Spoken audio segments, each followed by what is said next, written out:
Krishna, we can have some music. Okay. People are joining.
Hi everyone. I think Nishta, we can go to the next slide and start it on.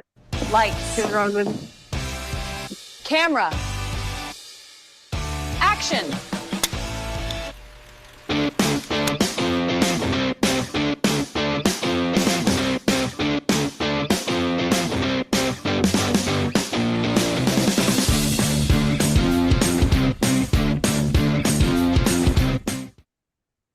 Hi everyone and good evening for the Backbenchers February 2026. It's lovely to see all of you here to spend your Friday evening. I can see a lot of my team members who are here.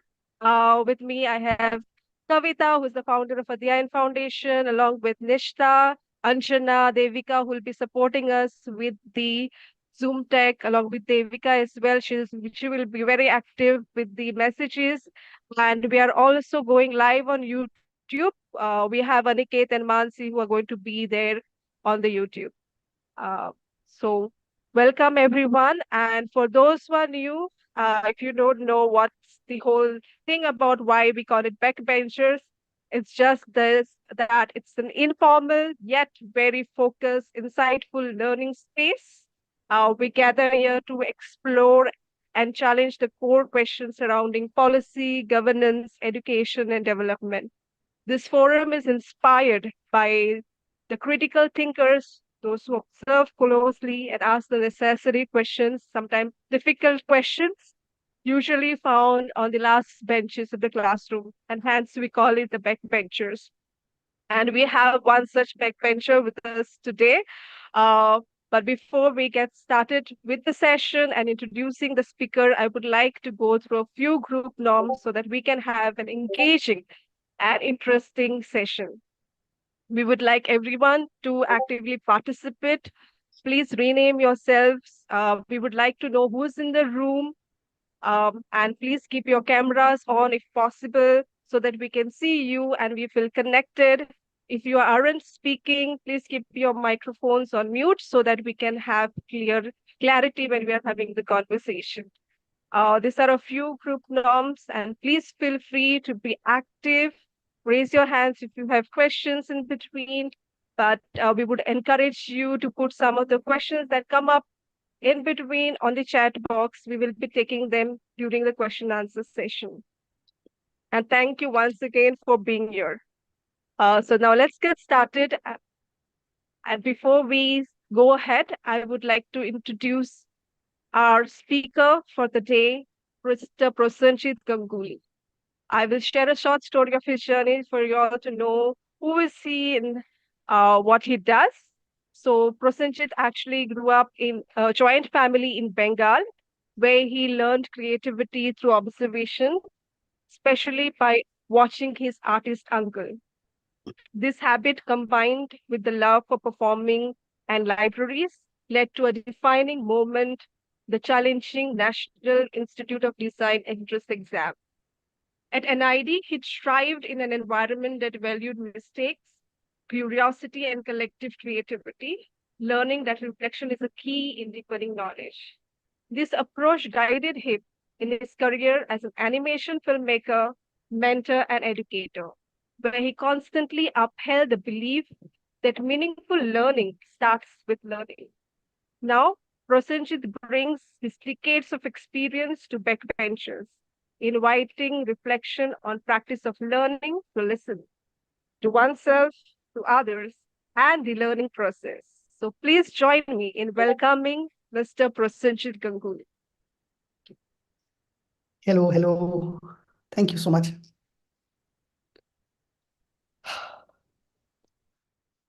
Wow, yeah, it's wonderful. It's wonderful. Today is a weekend. It's an approaching weekend, and all of you are here. So thank you so much for joining in. When I got this sudden call from Kavita the other day, I was in Kerala in a college, and I was kind of talking about the same things that just now we got to hear about how a certain space gives you that opportunity to rethink, rewire, and re-question your calling about how you approach life per se. So I was immediately very excited to be a part of this, and so thank you very much for having me here. Um, I'll I'll tell you what I would love to do today. By practice, as you would have heard by now, I make animation films, and that has got to do a lot of stuff with visuals. Um, so I'm not good at diverse things. I'm very limited in terms of like what I do, but I'll just try to dive in quickly into that zone of mind where I feel the most comfortable, and share with you whatever little bit I can. My request to all of you would be to feel free to ask me anything once we have a little time with question and answers, so that we can very honestly approach certain things and the practices that I really enjoy conducting. So yeah, so if you are with me right now, welcome aboard. And if I have your go ahead, organizers, I may just get started. So Sure, yeah, Prosenjit. thank you. So yeah, I mean, we were just talking about having a certain name and a title for this, and then I don't think it took me too long to come out with the name, because I find this whole thing in today's time that everybody is very restless. There is a lot of restlessness about everybody, and as if time has suddenly changed its own dimension and has sped itself up, and everything is moving much faster than it ever would have. So everybody is in a rush. So I thought, let's pause for a while, and let's just call it something to do with being patient and learning to listen. So few moments after I decided and we all agreed upon the name, and we sounded quite smart about this name, I thought, oh my God, it's something that I'm going to oppose right through my session, because I'm going to be yapping all through and I'm not even listening. So it's quite a kind of going against the title anyway. But hopefully, through what I share with you guys, I'll be able to communicate to you to a certain extent why this is very important for all of us. Why at this particular time it is important for us to listen, because listening is not hearing. This listening is not about hearing. This listening is also not about paying attention. It's not, children, listen to me. and the kind of things that those of you who have watched my film Do Flowers Fly, that was a connecting point for which I'm here, I guess.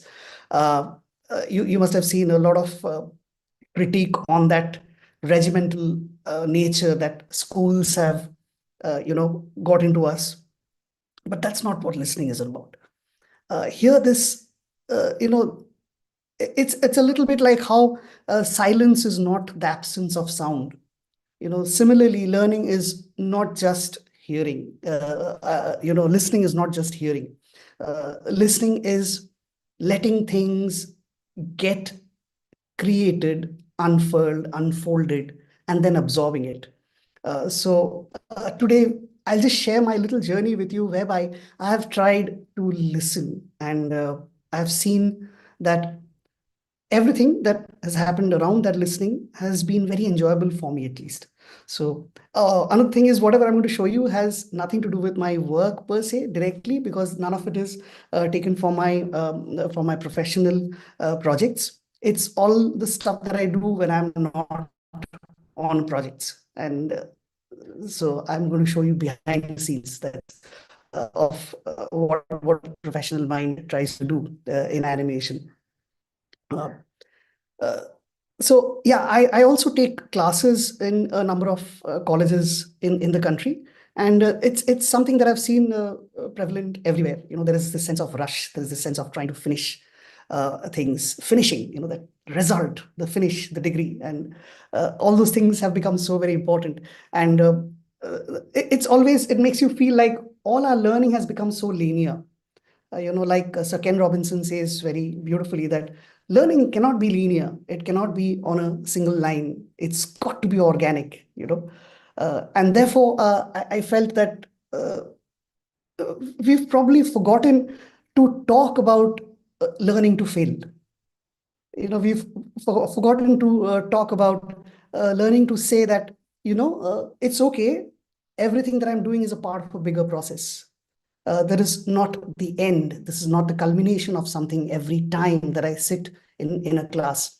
And that is something that really makes me feel uh, very important in terms of prioritizing the aspect of doing things, getting things done, getting involved, getting integrated, within the environment. And this is what I mean by trying to listen and learn to listen. So that's what I will be talking about to you through my through what I do in terms of what gives me a lot of joy. So let's get started. There's going to be I must warn you beforehand that there's going to be a bit of drawing stuff within it, because that's something I've been doing since I can remember, and that's probably one of the only things that I can do without having to worry about what I'm doing. But yeah, I'll just take you through that. So allow me to share my screen with you all. Do let me know if everything is visible and fine. Yeah, we are able to see. All right, there we go. Right, so here we are, and I usually have very few human friends. That's one species that I try to stay away from as much as I can. And I know all of you may not agree to this, but this planet really, really needs a lot lesser of us. So I try to be with me and myself most of the time, and we have a jolly good time, discussing, laughing, and reminding each other again and again. There's a lot to be done. Yeah, so let's get started. Spaces spaces help us a lot in terms of rediscovering ourselves. So what I try to do all the time is travel. I travel as much as I can. I do not have weekends. I do not have Saturdays, Sundays, national holidays, Christmas, Durga Puja, Diwali. I don't have those. But I have a couple of days I try to have almost every month, where I have nothing to do with anything. And I'm just wandering about absolutely without any priorities. So it could be the forest, it could be the riverside, the lakes, in a jungle, wherever I can go. And thankfully, I found some very nice, like-minded people who also enjoy similar spaces. So yeah, I just try to catch a train and a bus, and we just find ourselves in different places, uh, just trying to absorb, just trying to ask ourselves who we actually are, and try to find ourselves in the midst of where it all began and why we are where we are. Yeah. So very interesting situations happen, very interesting moments come across when you are traveling, when you are, uh, you know, looking around, paying attention to small little things that are happening on the moment. And suddenly stories unfurl, they present to you things that had not happened before. And for example, this little moment here, this pretty little moment of two peafowls popping out of a wheat farm. This is again on a college campus. There's been so many colleges that I visit, and many of them have very beautiful campuses. And these are parts where students are not allowed to visit because these are not hand sculpted, man-made gardens and lawns. They are not manicured spaces. They are not artificially made spaces. So those who need to experience this the most are really kept away from this. But it just took me one little thought to say that I want to walk and see what is on the other side, that little question that I want to see what is there. And early in the morning, the sunlight is just coming golden over these beautiful, the growing wheat and the bougainvillea lit up. And you have to just see that, you can't ask the peafowls to stand up and pose for me. You can, I mean, maybe they would not respond in the way that you would want them to. So there is only one thing you could do. You could just admire them and wait patiently because sometime or the other they would raise their heads. So yeah, this was the fourth or the fifth walk during that on that same spot. Uh, I waited for them, and yeah, they gave me that little moment. They also say that you have to be willing to venture out. You just can't look for comforts all the time, and this is something which has become very addictive for all of us. And I see this a lot amongst teachers. A lot of teachers have now gotten into getting degrees because it assures them of a secure job. And I do not have a degree. In fact, the I didn't even get a degree from my design school because when we joined we only got a diploma.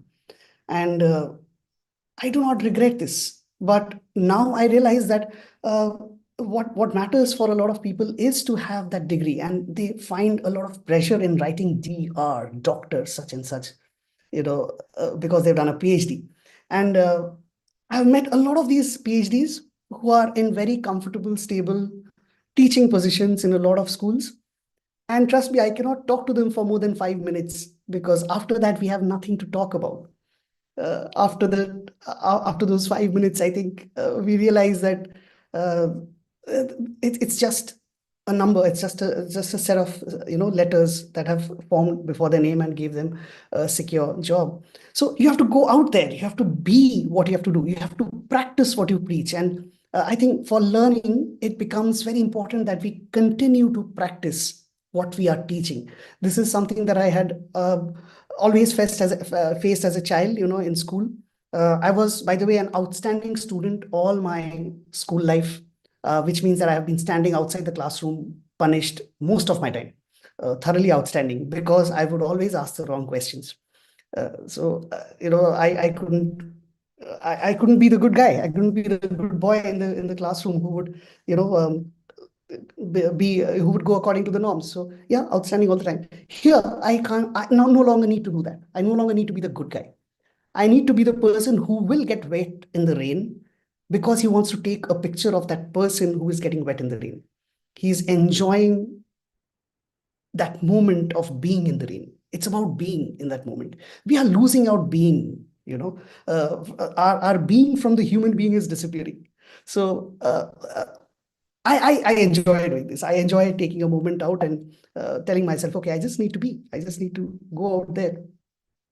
And these walks, these little letting myself be within the elements and facing what life has to give you at that particular moment is so beautiful. It's so beautiful because you feel like uh, it's telling you things. That space is telling you things. That rain is trying to tell you something. That little puddle on which your foot has accidentally splashed is telling you something. It's telling you, remember, you were a child one day. Remember, you didn't care whether your trousers got dirty one day. What happened? Where did you disappear?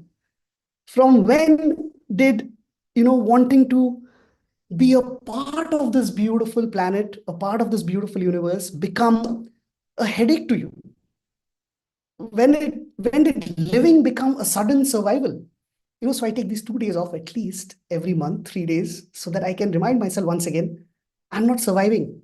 Hello, I'm not surviving. I'm here living. And if I have something to teach, let me enjoy this living. Let me enjoy this learning to live, to experience, to listen to every tiny little raindrop, every little, rubbing of the sand grains under your feet.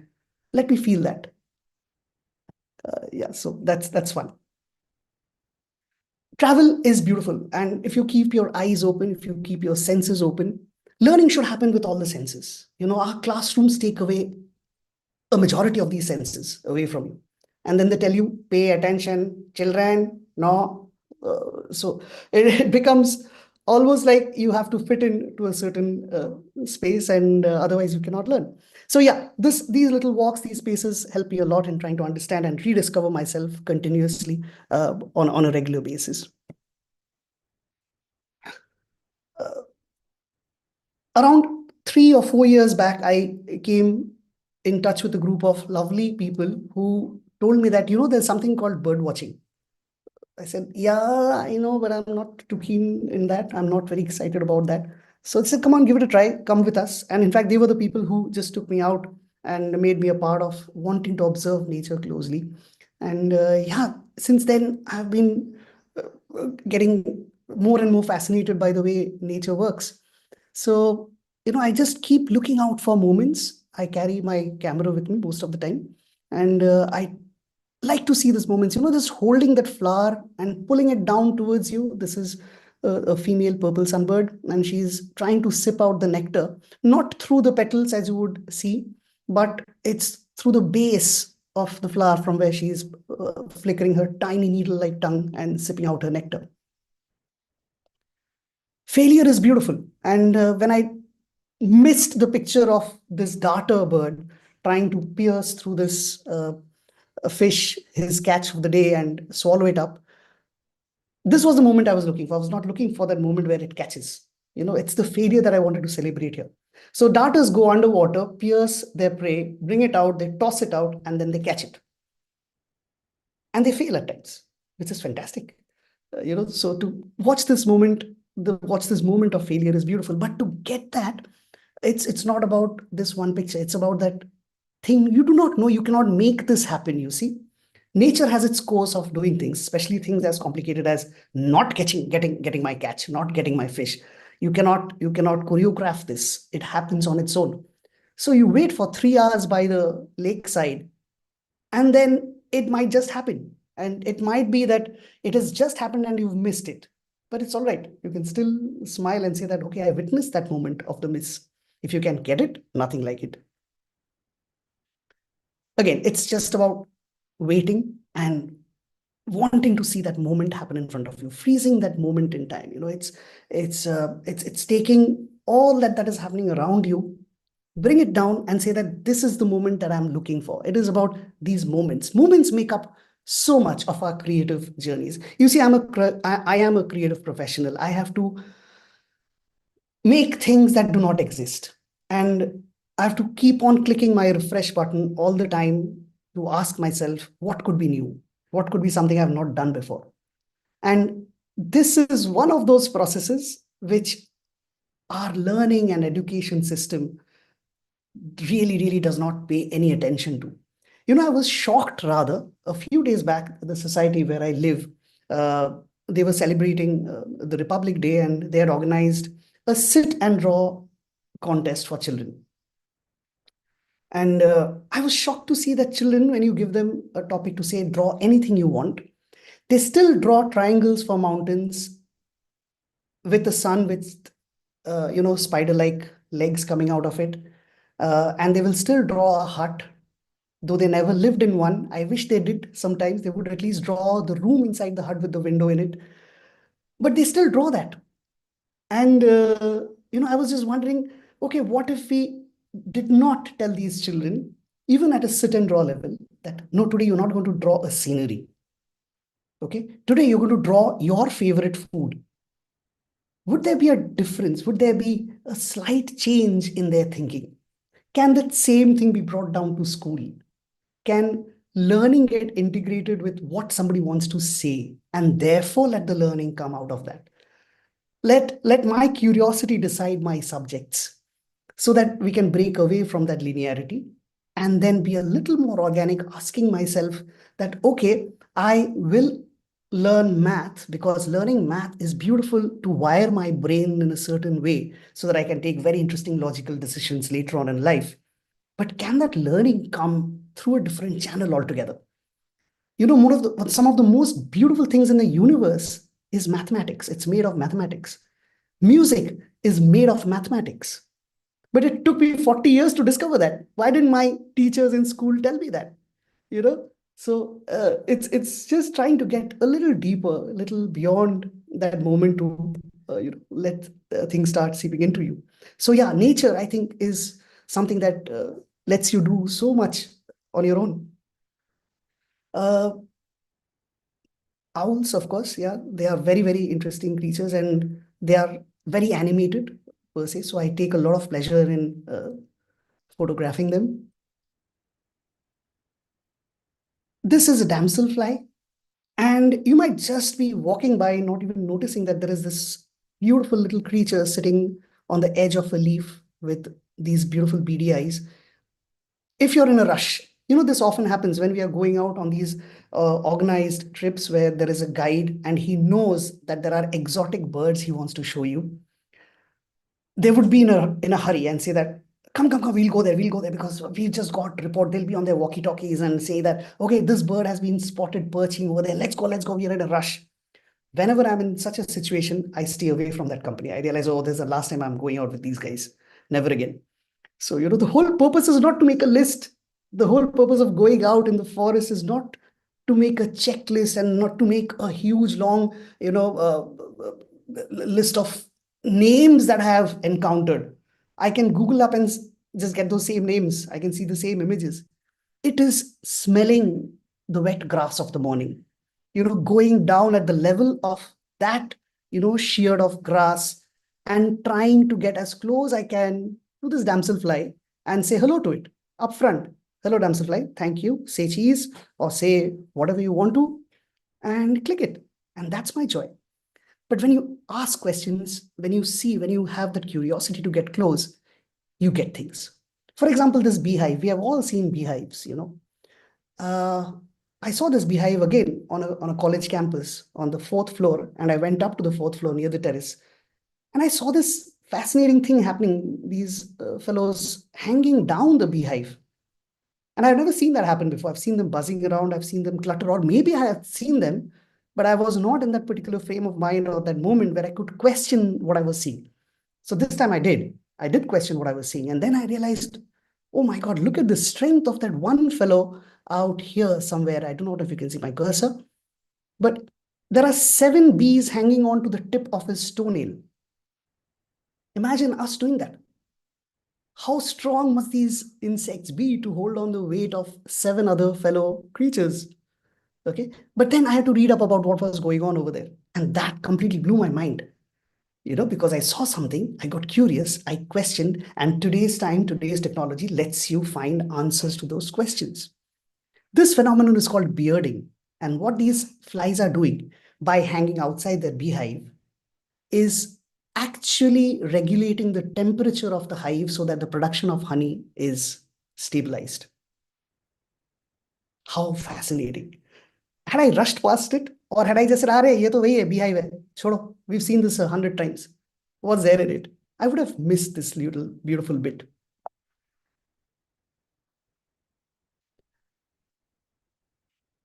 Surprises are all around us.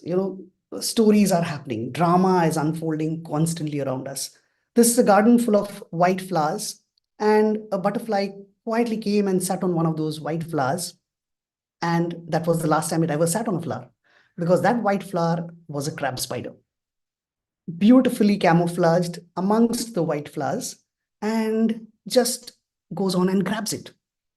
Okay, now this is not happening for me, reminding, just be aware of that. This is not going to be made for us, because we had not come to see this. Nobody can plan this for you in the wild. It has just happened. The only thing you need to do is listen to what that space is telling you. If there are flowers, it's not just flowers, there is something else. Can I go and check out what is over there? Can I be curious enough to know what is going on over there? I'll now try to also share with you how important it is to be, one with nature around you, and also be curious, be attentive, be patient, be calm. I'll show you one photograph. Okay. This is the photograph of a bird called the plover. It's a little ringed plover. But this is not what I saw when I first spotted this bird. Okay. What did I see? I saw this. Can you spot the bird here now? And this bird is fantastic, because the moment it detects people around it, it just freezes. And that fellow is right here, but it's impossible to see it. You walk a few steps away from it and you're gone. So the moment I saw this bird, I said that no, I have to get it. But if I click from there, it's not the picture I want. I want this picture so that I can see the bird clearly with the green background. And I need to do that. So could you spot this bird? Have any of you been able to spot this bird? Where is it? It's here. Okay, that's where it is. And look how quietly it is just beautifully blended into its surroundings. Unlike us humans, they seldom want to show off, unless it's their mating season or their breeding season. They don't want to show off. They just blend it into that. Similar things is, it's about your intent. I think our whole learning process also uh, has to and give us that excitement, to create an intent that this is what I'm headed out to do. This is what I want to know. This is what I want to figure out. Okay, I'll show you another example of making little effort. So this is a tortoise, and I wanted this picture. I wanted this tortoise to be taken through these red flowers, and that was the picture I had in my mind. But that fellow is not going to pose for me like that. It's not going to be placed in front of you. You can't get that. So that's how I could manage getting this flower. A friend of mine who was also with me there took this photograph, and you have to come down to its level here. And this tortoise is somewhere here. This image gets pixelated. That fellow is somewhere here. These are the flowers that you see. Okay, but when I see it standing, this is the point of view you get to see. This is the perspective you see it from. But then you go down, you don't care if your clothes are going to be wet, if your feet are going to be, soiled and things like that. No. That's not there. Just like, how we would do when if we were children, we would not prioritize that at all. And that's the beauty about it, because things are happening. Nature is not waiting back. It's creating things constantly, and you have to catch it. You have to catch hold of it. Like this moment, for instance, this squirrel was caught red-handed. But this, I had no clue that this guy is going to do that. I saw it moving around these red flowers, and I thought, who knows what's going to happen? Let me be patient and see. And this is what happened. I've had a fairly decent time with squirrels. I think we've grown certain rapport with them, to the point that, I've been pretty insulted by one of them as well. Okay, so yeah, this is what they ended up doing. Emotions are beautiful in nature. Sometimes the emotions are so warm that one picture can capture, they say a picture can say 1,000 words. And sometimes if you look at a picture like this, it is just a moment which I had to just sit next to this monkey, keep sufficient distance away from this macaque, and just make sure that they are both comfortable with my presence. But if you look at this, you will see bliss and concern in the eyes of the child and the mother. The child is in complete bliss, completely, uh, least concerned about what is going on. And the eyes of the mother is like, okay, I'm looking into tomorrow. What if there are questions? So moments are happening around us. Langur on a summer afternoon in Ahmedabad, 45 degrees in the shade of a neem tree, playing with an ant. There's a tiny little ant on his hand, and he's just playing around with it. Okay, so I just saw this fellow lying down, and I saw there was something it was doing with its hand. I said, what is it doing? Just be curious, go. And that's a moment I'll never forget. So are we encouraging our children, our students, whoever we say we are teaching, are we giving them the right kind of motivation to discover what else is there? Uh, you know, we are talking about a lot about the future of education, learning, and technology with massive changes coming up right now. I think one of those things that will be really, really solid as platforms and I hope will really not change to that extent is to build character in young students. And that character does not mean you're good at everything. You have all the right boxes ticked. It's not about that. Character is about making a mark. In fact, the very nomenclature of the word character comes from caricature, which means to leave a mark.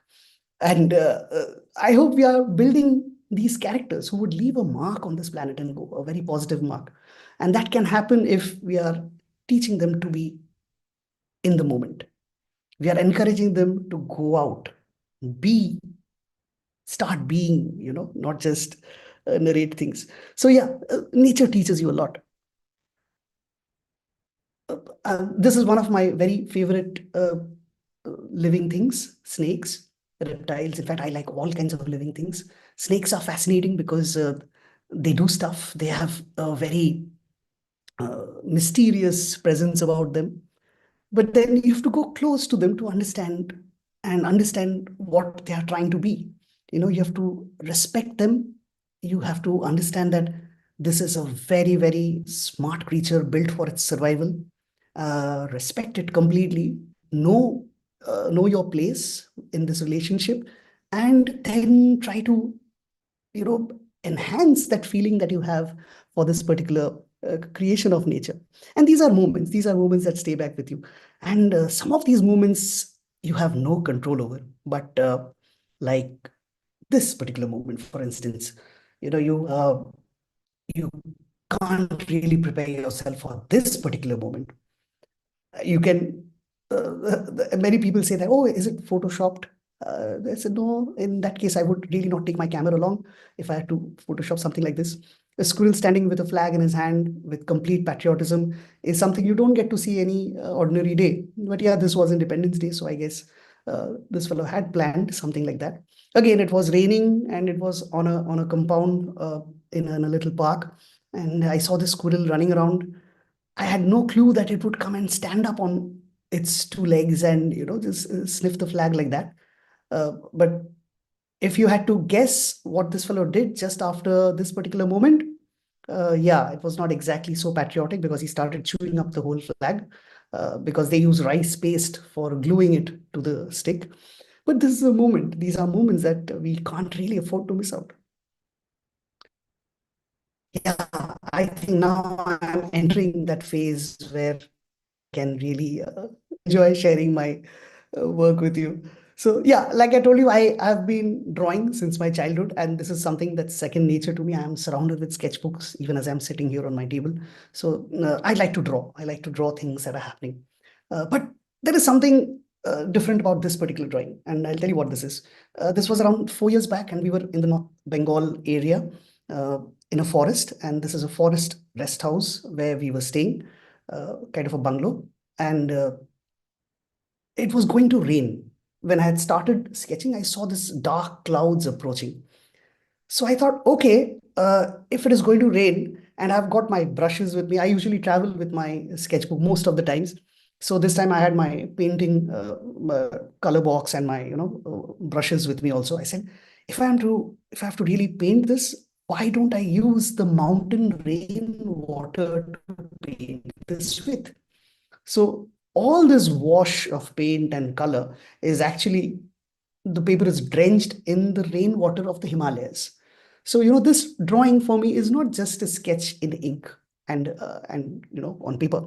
For me, it carries a certain memory of the 11th of June 2022, at the Baksa forests in the tiger reserves, where I actually used Himalayan rainwater to create the image of this house.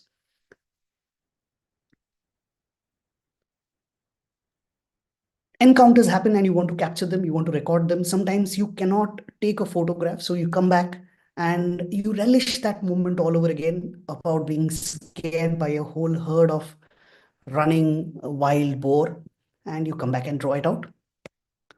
Now we've got portable tools for drawing, so for sketching, and so I can carry it with me wherever I'm traveling. So these two images have been created from a window seat uh, of a single flight leaving from Kolkata, and I think approaching Chennai or something like that. So yeah, I could look out of the window and just capture that moment on my iPad and sketch it out. Even if it is night, I remember this beautiful night. It was one of the most lovely journeys I've had, sitting next to the window on a full moon night. And we were traveling, I think, from Mumbai to Calcutta, and the moon was with me right through. And we took off, there was a moon. We landed, there was a moon right outside the window. I could have not drawn this picture. I had to draw it. But then now that I look at it, there are a lot of mistakes in it. I'm also very fond of aviation, like my 19-year-old son, who is also pretty wild about aviation. So I have not drawn the window correctly. The shades are missing. So yeah, next time I need to remember that. Traveling the cities, you pass different places in the city. This is in Mumbai, a city I visit quite often. In fact, I'm headed to Mumbai this Sunday.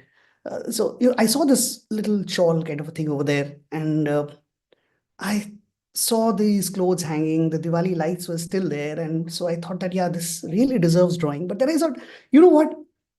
Maybe these are the houses where Totoro visits more often. Those of you who are familiar with the Ghibli universe in anime, you would know who Totoro is, I'm sure. Uh, Give me a hand if you know who Totoro is. Tonari no Totoro, please, if you have not watched this film, please do give it a watch. I think every grown up really needs to watch this film, My Neighbor Totoro, because it just portrays children so beautifully. Something that we Indian creators, filmmakers really need to learn from. They treat childhood with maturity. They treat childhood not there are two words. One is to be childlike, one is to be childish. When you treat your characters that you create in a manner that they start behaving in a childish manner, it's underestimating the intelligence of the smartest human beings on the planet, the children.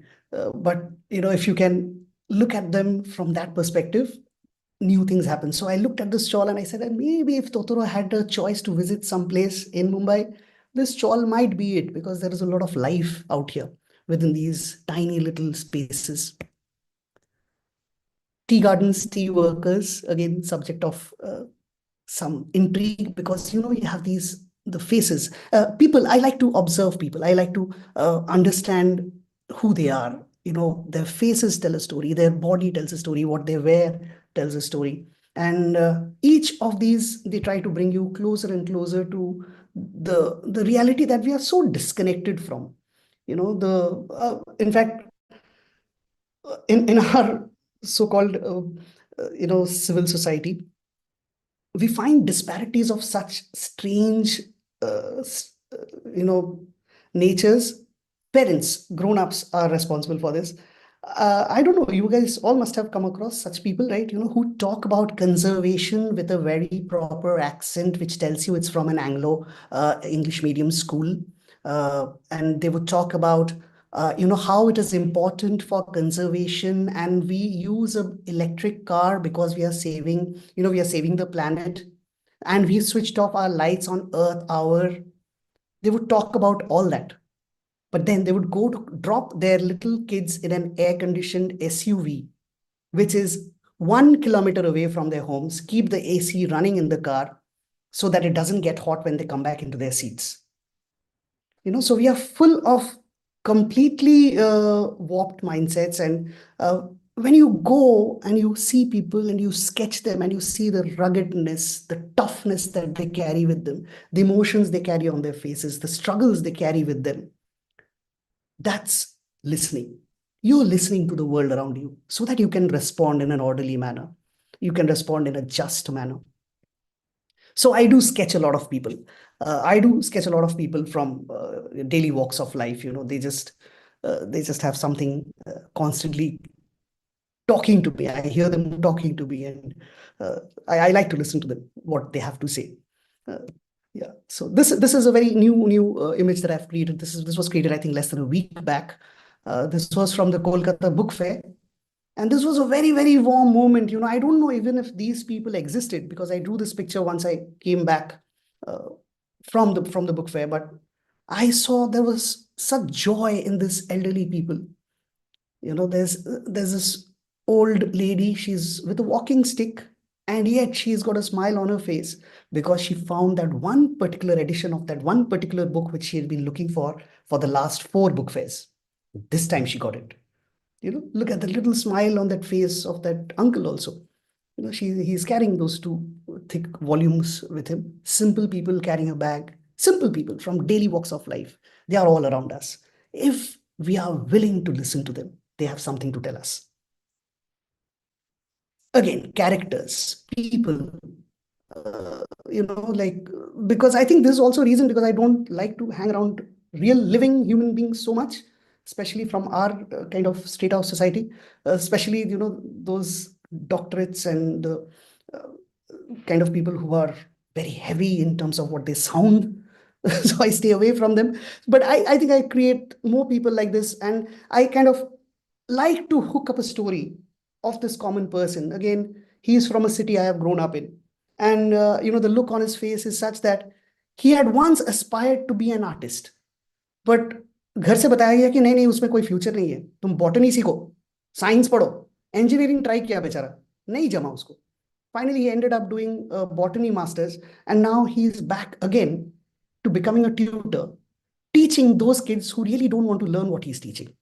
So, it's that same cycle repeating itself over and over again. And I find stories within that, and I find a lot of joy in celebrating these little stories with myself. People all around. This person is from IIT Bombay. I was an adjunct professor at IIT Bombay until very recently. So I would look at a lot of these people walking down. And once I thought I have to draw this guy and give him a very contrasting cat. In reality, it was not a cat, it was a dog. And I thought that what if it was a cat who accompanies him along that stretch of the campus every morning. So yeah, there he is. Uh, I'll give you a little more example about why my profession is something that I really enjoy, why we enjoy being in this creative world a lot. And this is one of those reasons.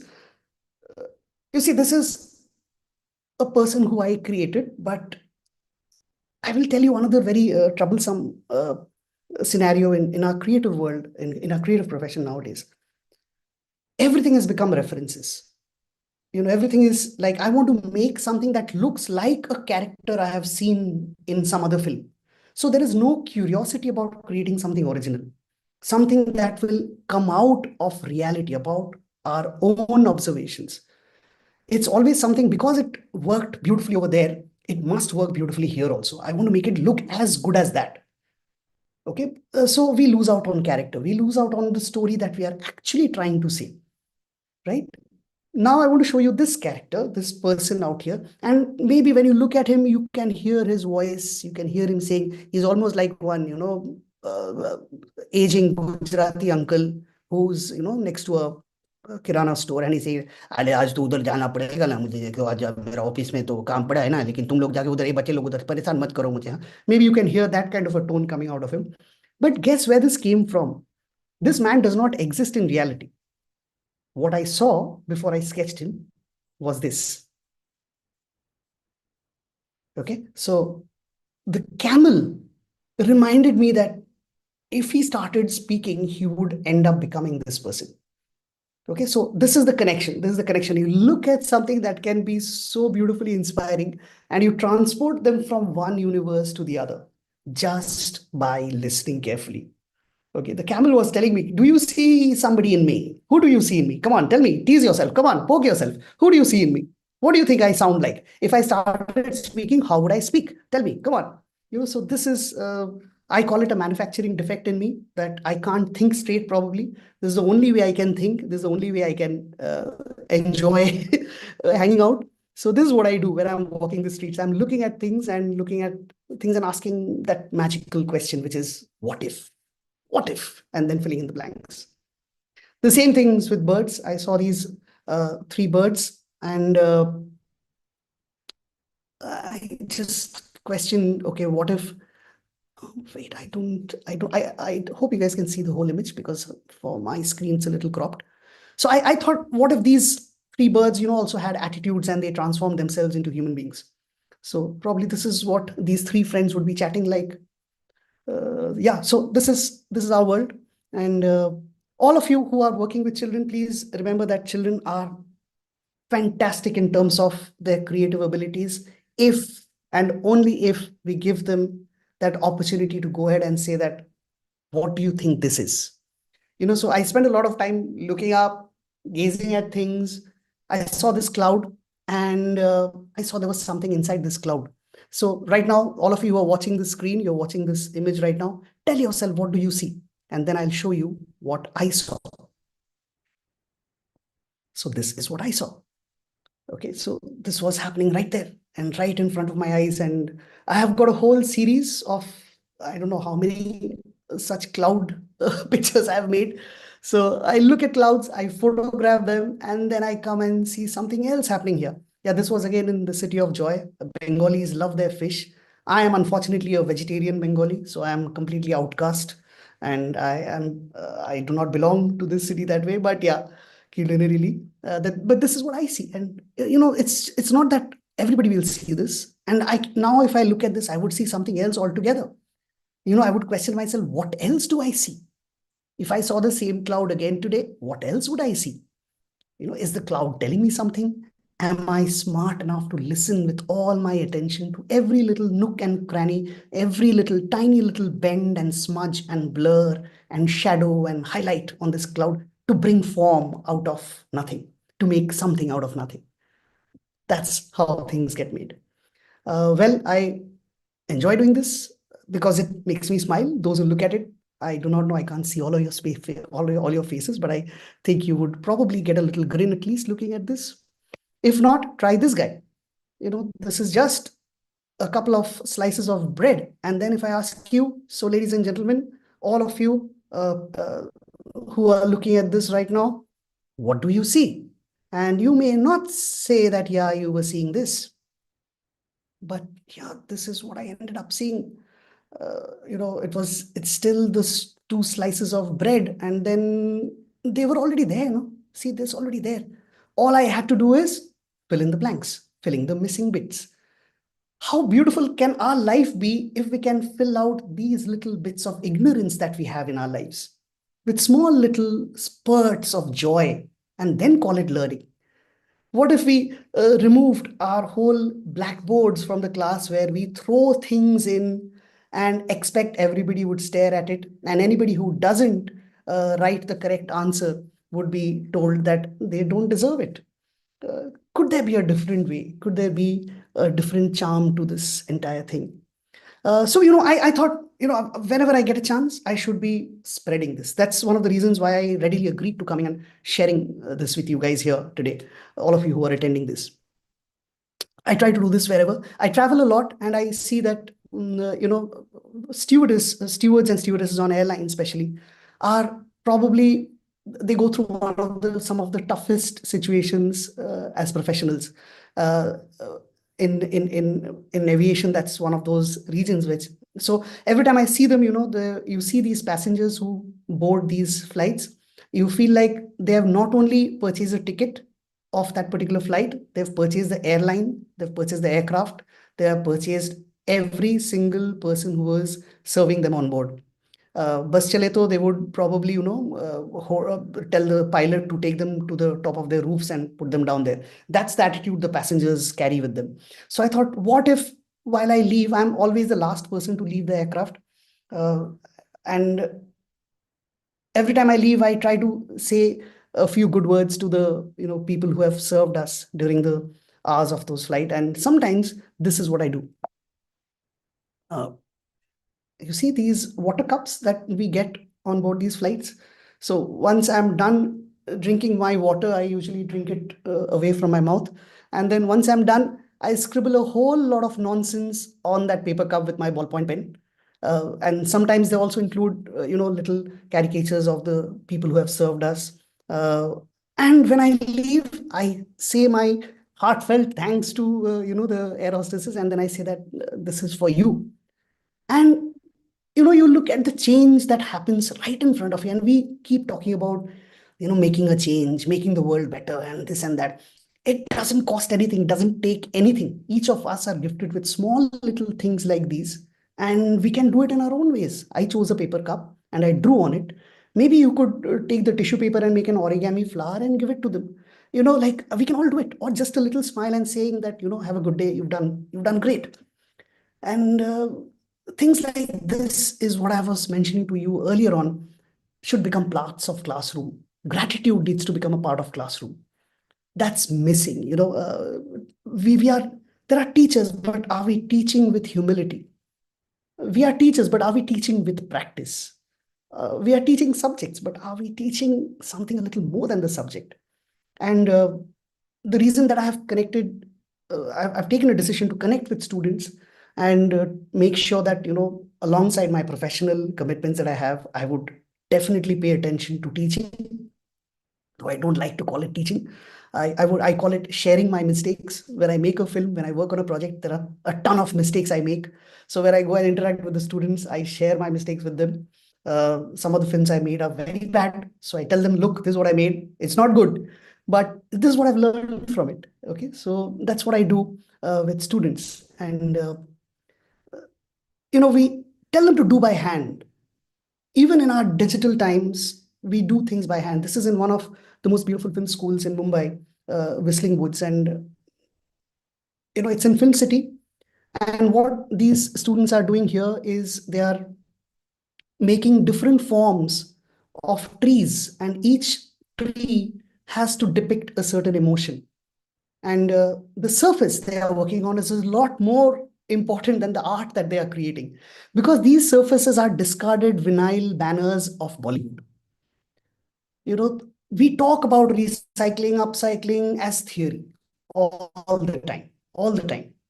And if you ask them to actually buy canvases or buy, paper or anything like that, they are affluent enough to buy it just like that.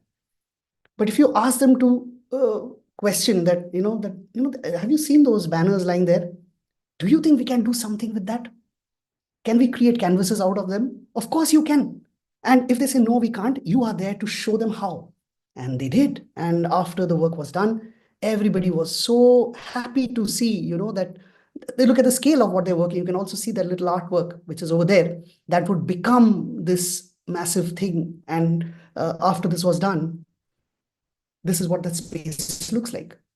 These are all trees. Each tree has a different emotion, trying to communicate a different emotion in abstraction. Makes you think, makes you ponder. At the same time, when it is all put up, you know that you have not thrown away something. You've taken a decision to actually do something which would make you look back at this whole process and say that, no, I took a decision which makes me feel good. Okay, so yeah, this is what has been going on. So I am approaching, I think I've taken a lot of time, sorry. So yeah, I will show you a couple of more things. And yeah, so yeah, it's been 40 plus schools now, and I've been learning for the last 25 years as a student. And every place that I visit, there have been such lovely experiences. I hope to continue doing that in the time to come. And until then, my journey continues. I hope I would be able to enjoy and not grow up before time. I'm 52 right now, but internally I don't want to cross 12 out here. So as long as that happens, I am happy. I'm doing that. End of it, this is something I thought I should share with you all here as well. Um, it took me a long time to figure this out. I didn't know that I would ever figure this out. But then once you find out what you truly love to do, you really don't have to work any longer. And you don't look for things that are superficial, temporary satisfactions. You don't look for things that are you know short term enjoyments, and that little feeling that, oh, I'm here because I got a promotion. I have not even attended a single damn interview in all my life, so I'm so jobless. You can imagine. I mean, I tell people I don't have a job, I'm completely jobless, but I have tons of work to do. And this is what I tell people: if you're teaching, please don't teach your students to get a job. Tell your students that there is a way to find work. There is a big difference. There is a very, very big difference between finding the work you love to do and applying for a job and fitting into a requirement. Unfortunately, that's the only thing our schools are doing. And they have different formulations, different structures. Some are international schools, they have an international way in doing that. They have air conditioned classrooms, bathrooms, toilets, buses. I do not know. Even I think the boots of their cars are air conditioned just in case the luggage gets too hot. There is so much of unwanted drama happening all around. Uh, the core gets missing. Just because you've added an international to your school's name doesn't make it anything. It just remains exactly the same nonsense that it were.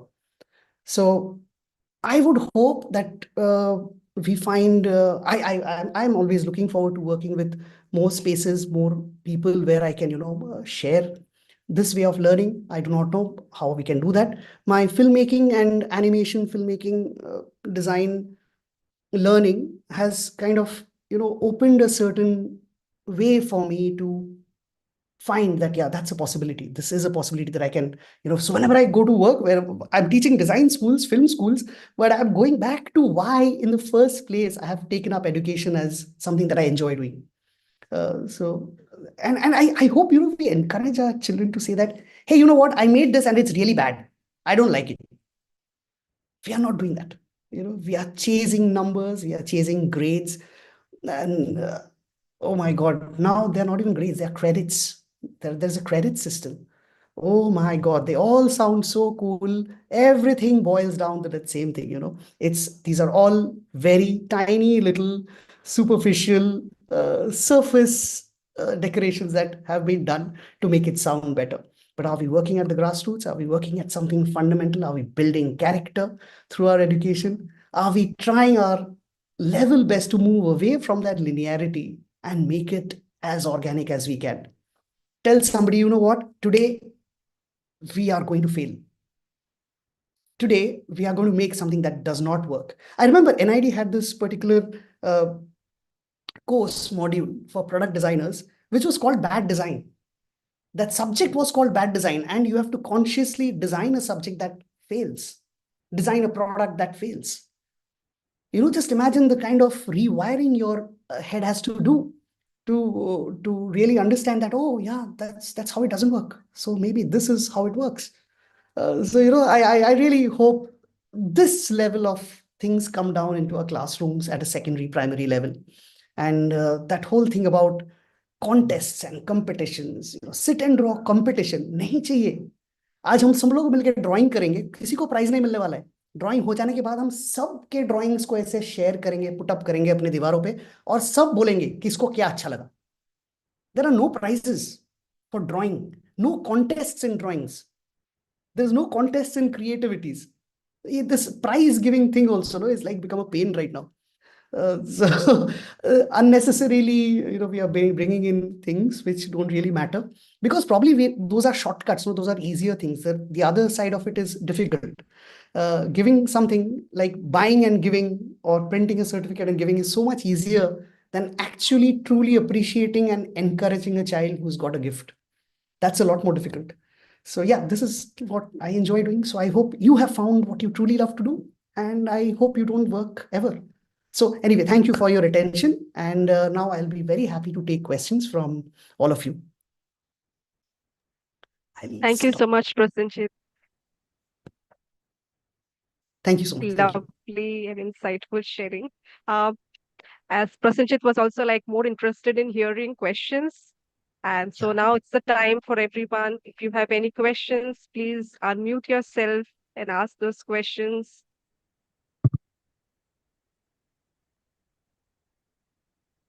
Don't worry. Any question is Okay, so don't worry at all if your question sounds silly. If I don't know the answers, which most likely I wouldn't, I would not know the most of your answers, but if I do, I will answer.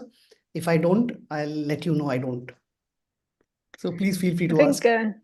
yeah, what's been actually fascinating to hear is and see is that what you sort of showed in Do Flowers Fly, where the child kind of looks at the flower and sows the seed and then watches it grow. And that whole sense of that being full of awe and wonder, I see that you still have that very much as a theme in your life, right? I mean, that hasn't gone. Thank you so much. So I just it's wish lovely me luck that it to sort doesn't of go. see that. Yes, I do. I wish you luck in that. I think what I loved really about that film, and the number of people I've shown it to must be close to 10,000, and all of them really, have different ways of looking at it. I have some people who can see the way you're asking that, is that where the child is supposed to go into that grim-looking building, or not? And there are people who actually sort of say that this is good, that the child has to get lots of medals and the child has to get lots of and really make their parents happy, and that's the whole purpose of their life. And it's interesting to see the way that your film is able to evoke these different ways of looking in the people who are watching it. But the part where you kind of pull the child's ears to this big, huge, flappy elephant ears, and he has to only listen and write, is one of the most striking things, which I think I still see very often in schools.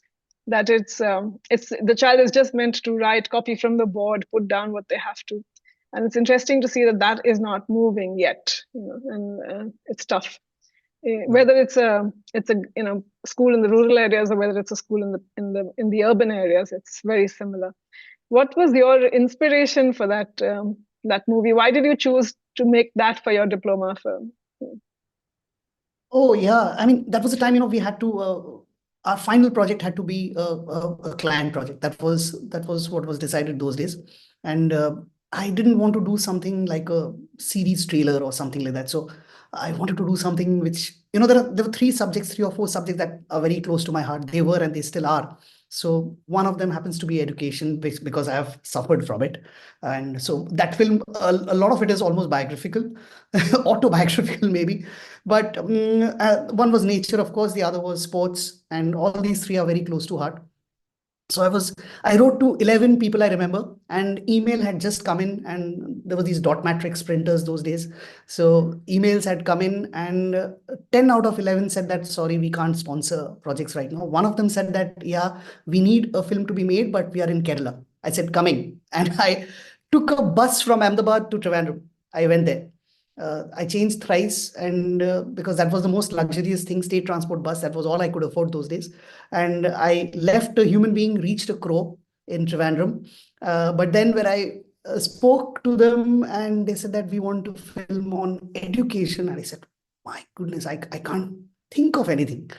But these joys are also very short-lived, because once you start getting into the production, it took me 6 months to single-handedly make that film, with absolutely less than bare necessities. So that process also is something that is not visible on the films that we make, and that still happens right now. Now I'm making feature films, but the story is exactly the same about what we go through. Yeah, it just connected when they said that the subject is, we are promoting the district primary education program, and we want to talk about that program. How would you approach it? I said that, wow, this is all I can, like really want to make. So that's what got it started. But there is also another aspect of our human traits that came out after the film was made, and this I must share with you, because you mentioned Do Flowers Fly. um, by the way, I don't have a copy of that film myself, so whenever I'm asked to present it, I have to download it from somebody who has uploaded it on YouTube. I don't know even if that's legal or not, but then I showcase it somewhere else. I don't have a copy of that film. So after the film got made and I showed it around to a few people, including some of my teachers, the response I got was very cold. It was just like, huh, so you're done with your project now, right? I said, yeah, but what about the film? They were like, yeah, it's okay, it's nice, it's okay. I said, okay. Uh, I was expecting that somebody would say that, why, there would be questions about it. I mean, the title itself is a question. I thought there would be more questions. I was not expecting appreciation. I was expecting questions. I was expecting a little more engagement about that subject, which never happened. Uh, and see how the human mind works. The first film festival it got selected was Film South Asia. It was a documentary film festival from all over South Asia, and mine was the only animated film in that. And it got the jury's award for that particular 5 minute tiny little thing. Okay, and I was like, okay, some voting number mismatch must have happened somehow. I don't know what, but anyways, I got that. And immediately, everybody who had been so cold about that film said, "Oh, it had so much potential. The day we saw that, we knew it was special."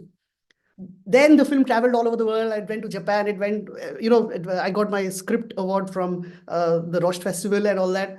And everything happened. So, something as petty as a film festival token makes a perception so different. So that, so these are constant learnings. I think I was listening that time. They thought, isko to maza aayega, but then I took listening very seriously. So this is what teaches you about human behavior as well. And yeah, so that was about Do Flowers Fly. I think the best appreciation I got have come in many folds from that beyond awards. The true awards, I'll tell you, I must share this with you also. Okay, please feel free to stop me when I'm overshooting time, because we are in a lovely discussion and I love this. uh, you know, my first job was in Hyderabad. Dr. Neeraj was my first employer, and he was running a studio, and he told me, "Tu aja, you work with me." And then his son was not the usual student type.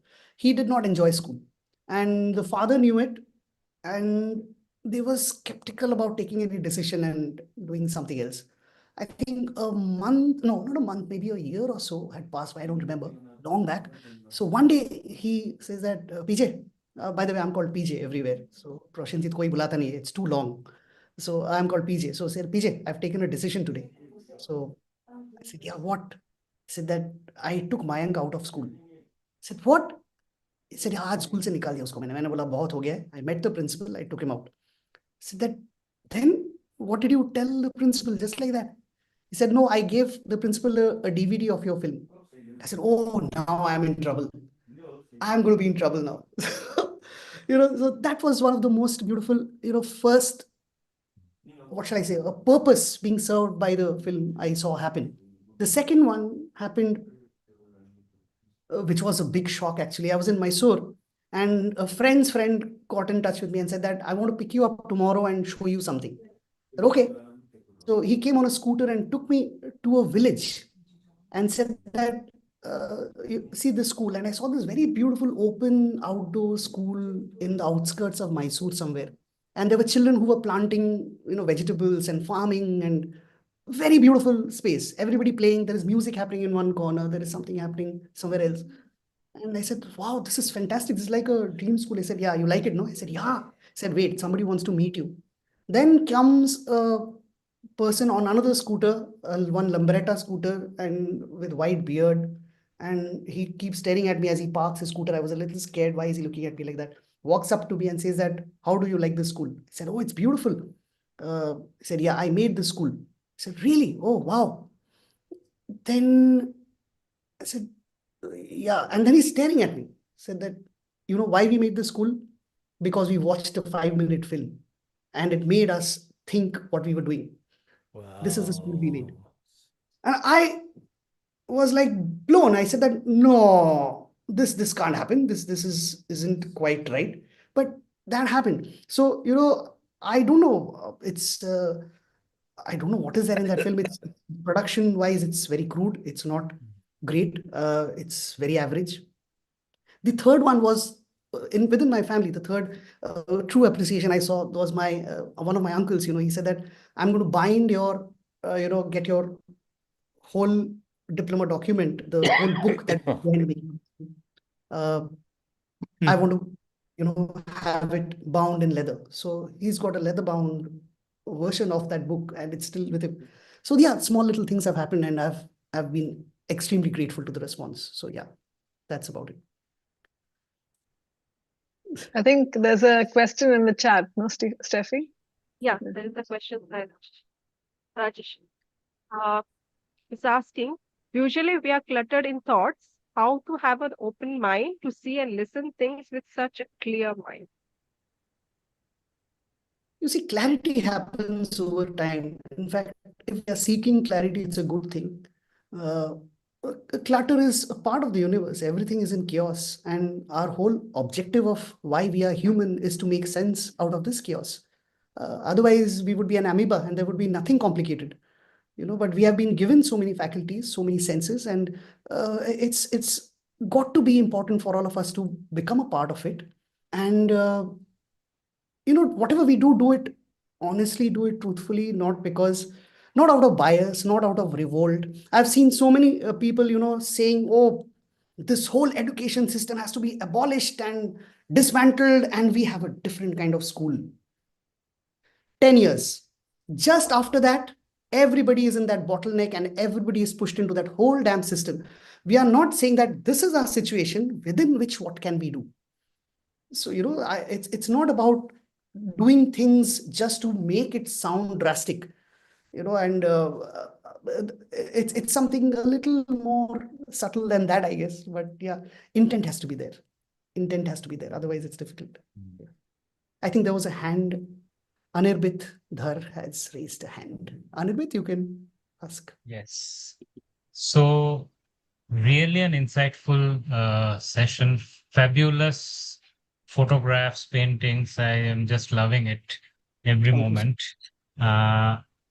See, a few years back, quite some time back, I actually attended a program, and this gentleman who actually facilitated the program spoke about coloring outside the box and to declutter your mind, to think differently and think with more uh, creatively. Now, and it started, and I started wondering actually from school, even when we are in toddlers, we are given line diagrams and we are taught to color within the lines. Anybody who draws or paints colors with the pastel or something outside, teacher comes and tells us, no, bring it back. So it's and all through the life, every step that the education system, the corporate life, the professional life, that everybody is teaching us, telling us, color within the lines, color within the box. And I really don't know. I mean, I have been trying, and within the system, if you're in the system, you have to, conform to a lot of things. According to you, how do one really unlearn and learn to color outside the box? And that's the very crux of my thought always. I mean, I don't know if I could make my question. Yeah, I think we are all faced with that question, right? Even you see, I'm going to college tomorrow. On Sunday, I'll be going to a college which again has its own boxes and it's always got its own outlines, and it will want us to color within the box because that's how that whole system is, because I have approached them and I am going there. I am their guest, so they have their norms. I can easily refuse and say that no, I'm not going to come here. So I have to be respectful of the box that they have drawn. Now, it is, by the way, do you know? And as I was talking to you guys, a phone rang, and that phone exactly came from that particular college where I'm going. So yeah, it's still ringing on the other side. I would just allow me to just, I'll just take that call in a moment. So I have to Sure. just send that call out. It's from that same school. This is intense telepathy happening right now. So, it's taken a lot of time to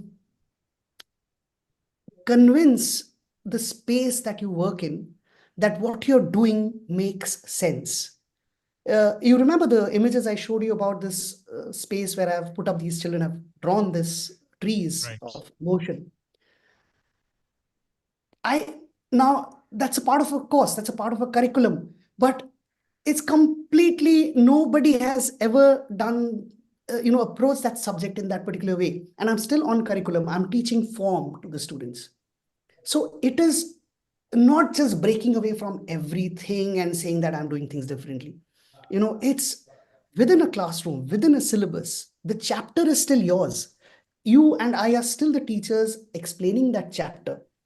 If somebody wants to know why is the sky blue, there can be a whole range of answers to why is the sky blue. Now, if you are a 10th standard graduate, or if you're an arts graduate, you would approach that answer from a certain perspective. If you are a particle physics graduate, you would approach that answer from a very different perspective. Okay, now which perspective do you want to take? Which is that perspective that is close to your heart because you chose that subject not to get a job, but to learn that subject more?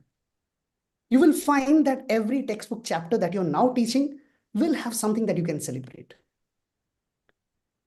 So we have to try at least doing that. Within those chapters, can we raise curiosity? I know we are learning about sodium chloride. अरे उसमें क्या जाता है sodium chloride? हाँ ये बन के ये बनता है. But then there are people who will make that learning become so beautiful for you that you are just going to feel, wow, I wish I had known this sooner.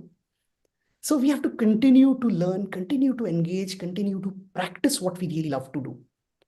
And everybody, see, I might be a freelancer, and it might be very easy for anybody from the outside world to say that, अरे ये इसका कहाँ है, इसके पास तो job भी नहीं है. He will go and teach whatever he wants. It's not really so. I'm answerable. I'm answerable about the student's learning curve. I'm answerable whether that person is going out. So the real joys we get as mentors is when a student has got back to you 5 years after graduating from that school and said that, yeah, we did that in class. Oh, that was so much fun. I did something exactly like that here, and it was a hit. And this keeps coming. I'm so grateful to those emails, those little calls that happen all of a sudden, and that's what I cherish, and that's what I want to continue doing. Yeah, that's that. Thank you. We have Spooky who has raised his hand, and one more question is there in the chat. Maybe Spooky, you can go ahead. So, like Kavita, I have spent so many moments inside rooms with students and teachers and parents sitting watching do flowers fly. Oh, really? And Thank you so much. of all of the images that strikes me, in some ways you could say it's the most banal. It's a traffic triangle, and on it, it has a child running with the words underneath saying "go slow." And Yeah. and I guess what today has just sort of made me feel really good about is the thing that's more important than anything else is to break down the walls to help kids go faster where they want to run. So thank you. Thank you so much for your kind words. Thank you very much. By the way, folks, this whatever you saw is a tiny part of a bigger project I'm working on. All these images that you saw, the photographs, some of them that you saw, I've been pressurized by my friends to make a book, and so I really am working towards it. So this and a lot more other material is going to be now consolidated into a book with small little anecdotes from life, like what you hear me talking about here. I do not know if it makes any sense, but yeah, I have committed to it and I'm doing that. Wish me luck that I find a publisher sometime and the book hits the shelves. So yeah, that's in the process. That's in the works. Ujjwal, do you want to ask a question? Yeah, Ujjwal, can you unmute it? Listening to this talk, Prosenjit, and getting to see those images that you have captured so beautifully. My question basically was that been in education for a while now, and I was just wondering, I'm just reading my own question now, do you think that such a response toward life comes only if we are unsettled with life? I'm saying the kind of things that you have chosen to do, the way you are choosing, it is only possible if you have certain questions that you carry within yourself. While most of the people that we come across, either who are in the sphere of education in the capacity of teachers, administrators, they seem to be very sure of their interpretations. कि education तो यही है, उसका यही purpose है, दुनिया यही है, and they are very pragmatic about it. And so how do you create spaces where they start opening up to things and new viewpoints for that matter? So that is the concern that I thought I'll just share. Yeah. Yeah. I can give you an example of this. We face this at though a school of creativity, design schools are schools of creativity, film schools are schools of creativity. Uh, like I've mentioned before, there's almost so many schools I've visited. Uh, the trouble is, a lot of the administration in many of these schools are not creative. They are directly the other side of creativity, because that's what their job demands, I think, and they understand what that, what the basic laws of that profession mean. So this happened once with one of the NIDs that I was visiting, and uh, so the students needed permission to work beyond the classroom hours, and they were very hesitant. They said, no, no, no, we can't afford to do that. जो भी करना है 9 से 5 बजे तक करना है, उसके बाद शटर्स बंद होता है. That's the rule. I somehow I think there was a little trust by then that at least the administration person wanted to talk to me. I said that I don't want to talk to you, I want to talk to the director. So can I? So I went there and I said that, you know what, trust me this time and see what these guys do. I just need 5 days of your time, and they will show you something within this room. And 5 days later, you can come in, and we'll invite you to come in and take a walk here. Lot of no, no, no, no, no, as I had expected happened. But then somehow uh, the tilt came, and he agreed that okay, ठीक है, देंगे. But 5 days, nothing more. I said, just that's what I need. So how long do you need it to be open? I said, all night. So the director thought I was asking for an extension of 2 hours. I said, no, I want it to be open all night. He said, is it your responsibility? You take responsibility? I said, no, it's not my responsibility to look after the students. They will look after themselves. You have your security guides, trust them. They are adults. They are not kids. They are not kindergarten kids. They are all above 18. Trust them. Let's show that we trust them so that they trust us. Kept it open. On the day of the presentation, that whole space, it was around a hall. It was like a hall. It had transformed into a theater. And everybody was made to line up, including the director, because it was a theater. It was like an experience that they had built there about the global changes that was happening in the planet. And they wanted to make an animated space about that. So it became a full drama. Like सबको, there was one fellow who was acting like a security guard. वो director को बोला, आप रखो phone उधर, बाहर रखो phone, अंदर अलाउड नहीं है, इधर रख के जाओ, जूते उधर, सर आपको जूते उधर बोला. So everything was brought down on one plane. Okay, so administration, chief, जो भी हो, चाय वाला, gate वाला, security, झाड़ू वाला, everybody is on the same platform, queuing up, entering that space. And they come out with the packet which contains a letter which says that thank you for visiting the space, and there's seed inside. Tomorrow we have a seed plantation drive, so please come tomorrow morning. So it was a course in experimental animation. This director, he came out, and there was also a thing that was made there that people would be interviewed after coming out, that what they felt. The director had no words. He couldn't speak. He said that what I saw was so much beyond what I had expected. This is not just academics, this is something else. So, if you want to make changes happen, you have to illustrate that. See, nobody is going to go out of their comfort zones. You and I don't go out of our comfort zones, right? Because it is not comfortable. And the only way we can do that is through failure. There has to be, this one was a success, but I had probably 17 other failures before this 18th one became a success, and we got that extension. But we have to fail. We have to accept that failure is a part of this process. And then when it hits, it sets examples. So I tell students also that, don't make your portfolios. Celebrate what you love to do in a manner that it becomes your portfolio. Okay, so this is the thing that does. And yeah, since you mentioned this, how does one get it? I think one very important thing I put a lot of stress on to every young person is play. आपको खेलना है. You have to play something every day. You have to play sport. You have to sweat it out. If you're not playing something, if you're not putting your body on the line to say that I'm going to, use whatever I have within myself, because sport is something that lets you fail and get up again. And that's the thing that teaches us the most sincere survival survival strategies everywhere.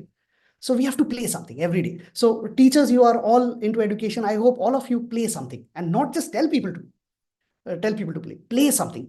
कुछ करो, आप physically कुछ करो ताकि लगे आपने अपने शरीर को अच्छी तरह से एग्जॉस्ट किया है, जिसमें आपने फेल किया है. Your body told you can't go on for another 100 meters, but you still did. Okay, you can't dance for another 15 minutes, but you still did. So do something that keeps you alive, not just as a living guy. As I think those things connect somewhere. So it's not just one linear strategy that one can deploy and expect change to happen. It has to happen through sensitization, through exercise, through interaction, through sport, through handling the most complicated things in the simplest of manners. So that's I know I just probably overspoke, but yeah. Thanks, Prosenjit. I think we'll close with this amazing insight that you have shared, that we need to play and use our bodies, get out there, be out of the comfort zone. I think that's something we need to Effie, really before do. before we close, Yes. I would just like to add one more little snippet of news, and this is Okay. for we make films, Yes. so a film that we have been working on for the last 15 years is going to be released in theaters this June. So please do share the word amongst your schools that it's an animated film created by my very dear friend and in many ways much more than my friend, Vaibhav Kumresh. He's the director and producer of the film, and I got the good opportunity to collaborate with him on that project as a writer. And that film has been in production for more than 15 years. Yeah. It talks about school kids coming up with their own ways of finding solutions to daily problems. And it brings in mythology, it brings in our traditional folk tales, and everything combined together to tell a beautiful story.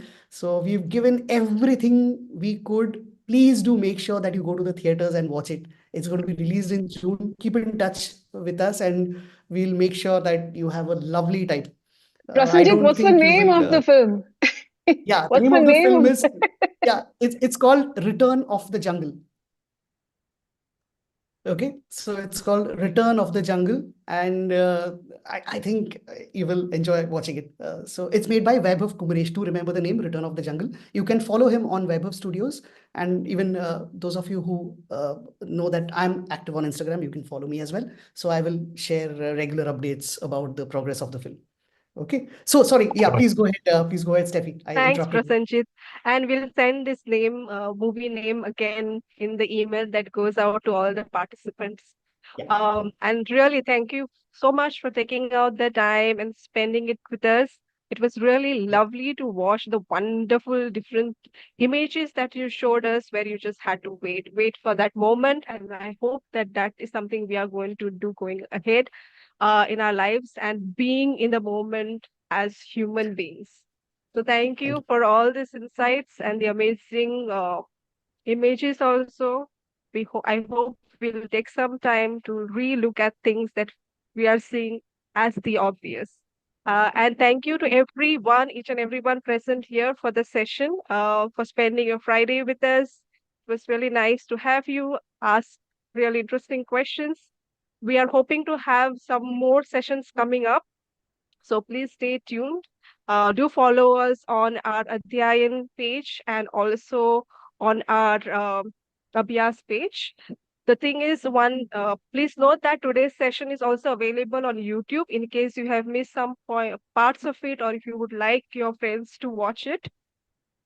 We have the YouTube video, and we will also be converting some parts of today's session into a tutorial where we will put it up on Abhyas platform. Abhyas platform is an open source platform, which is, sorry, it's an open source platform, a collaborative learning space for educators in India, rooted in shared practice, reflection, and real world insights. If you'd like to explore more of the platform, we'll have the link put up in the chat box as well. Please do explore it. You just have to sign in and you will be able to explore the different resources that are available. And we look forward to everyone to also collaborate with us on the platform. We have shared a feedback form in the chat. Please take some time to fill out the feedback form. And if you are interested in collaboration, do fill up the expression of interest section as well. And once again, thanks a lot. Have a happy weekend. We are 5 minutes over time. So thank you for staying with us. Thank you. Thank you, everybody. Thank Have a you. lovely day. Thanks. Take care of yourselves. Bye-bye. Bye-bye. Bye-bye. Bye. Thank you.